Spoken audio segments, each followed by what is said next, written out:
Government की तरफ से एक फरमान जारी होना पड़ेगा फार्मेसीज़ की तरफ हो कि जो जेनेरिक हैं उनको स्टैम्प होना चाहिए कि ये जेनेरिक मेडिसिन हैं, और जो एथिकल वाले हैं वो उसमें वो स्टैम्प होना चाहिए। और अगर उनको सुपर स्पेशलिटी की ज़रूरत हो तो अगर ऐसा रेफरेंस हो रहा है जहां हमारे पास सुपर स्पेशलिटी वाले डॉक्टर नहीं हैं तभी रेफरेंस होगा, और वो भी सीएमओ साहब की तरफ से ही होगा। मैंने भी सीएम साहब से बात की है, चर्चा की है, और मेरी यही आशा है कि अगर सीएम साहब इस बात को सुन ले तो आई थिंक पूरे एरिया के लिए एक फ़ख्र की बात होगी। देखो, जब शिफ्ट चेंज होते हैं तो आपकी जो नर्सेज हैं वो या तो लिखाने में लगी रहती हैं या कोई दवाई लाने में लगी रहती हैं, मगर पेशेंट पे इतना अटेंशन नहीं होता है। और कोई भी टेक्नीशियन बिना अप्रूवल के और बिना किसी और के नर्स के वहाँ रहते हुए अंदर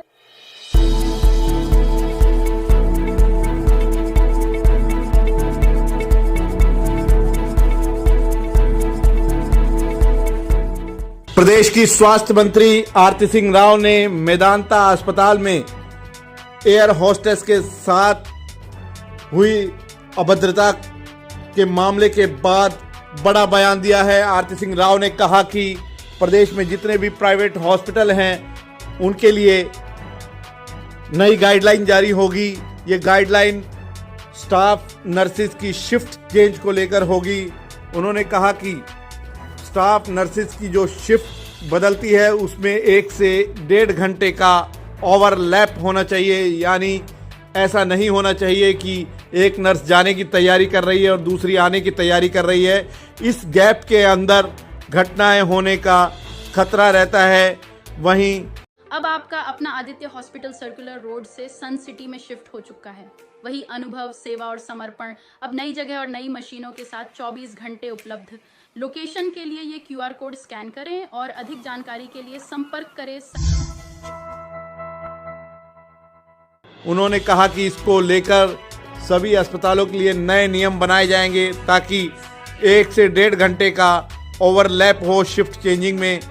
दूसरी उन्होंने बड़ी बात कही है कि बिना नर्सिस के, जी हाँ, बिना नर्सिस के कोई भी मेल टेक्नीशियन जो महिला मरीज हैं उनके कैबिन में, उनके रूम में नहीं जा पाएंगे। इसको लेकर भी गाइडलाइन जारी होगी। स्वास्थ्य मंत्री आरती सिंह राव रामपुरा हाउस में पत्रकारों से बातचीत कर रही थी।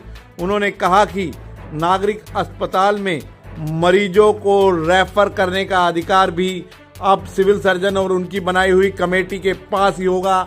ऐसा नहीं होगा कि डॉक्टर मन चाहे उसे रेफर कर दे।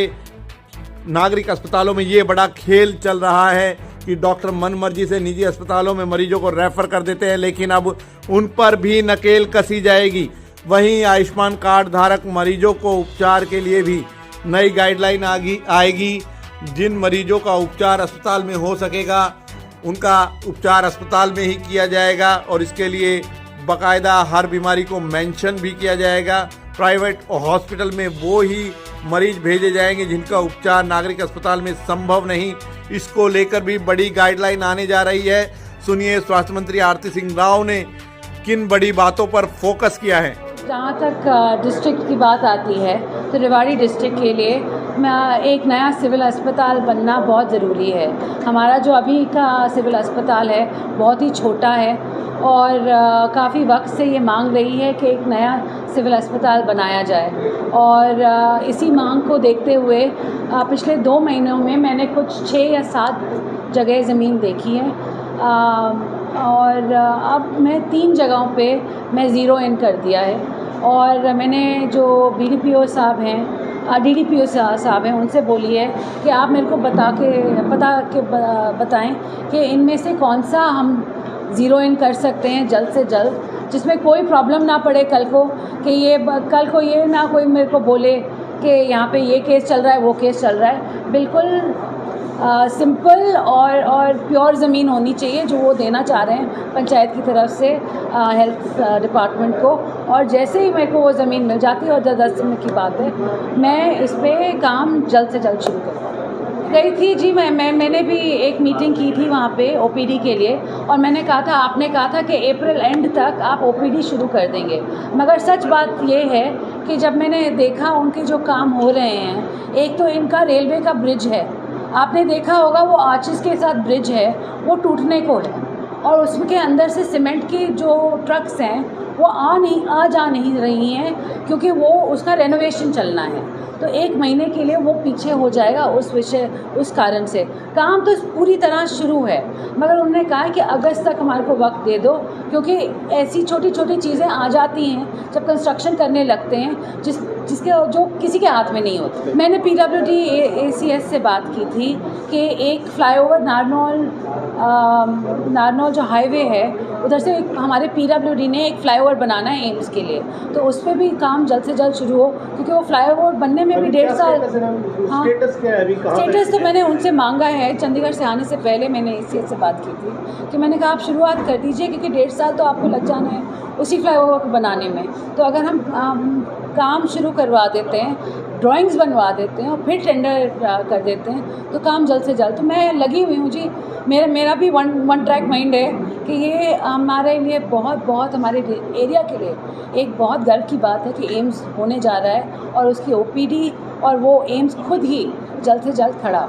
हमने चर्चा की जेनेरिक दवाइयों के बारे में, तो मैंने आपसे यही कहा था कि ये सेंट्रल गवर्नमेंट की तरफ से एक फरमान जारी होना पड़ेगा फार्मेसीज़ की तरफ हो कि जो जेनेरिक हैं उनको स्टैम्प होना चाहिए कि ये जेनेरिक मेडिसिन हैं, और जो एथिकल वाले हैं वो उस पर वो स्टैम्प होना चाहिए, और प्राइसेस सही वाली सारे मेडिसिन पे होनी चाहिए। तो इसके लिए मैं हेल्थ मिनिस्टर साहब से ज़रूर चर्चा करूँ। जी, अल्ट्रासाउंड की जो रेट लिस्ट है जो सिविल अस्पताल में है तो वो, और जो सरकारी अस्पताल में है वो बिल्कुल ऊपर नीचे नहीं है। जहाँ तक प्राइवेट की बात कहें तो हाँ जी, ज़रूर ऐसा है। प्राइवेट अस्पतालों में बेड्स के अकॉर्डिंग आई थिंक चार्जेस भी होते हैं और नॉर्मल रेट भी होते हैं।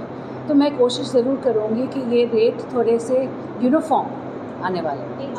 अगर उनको सुपर स्पेशलिटी की ज़रूरत हो, तो अगर ऐसा रेफरेंस हो रहा है जहाँ हमारे पास सुपर स्पेशलिटी वाले डॉक्टर नहीं हैं, तभी रेफरेंस होगा, और वो भी CMO साहब की तरफ से ही होगा।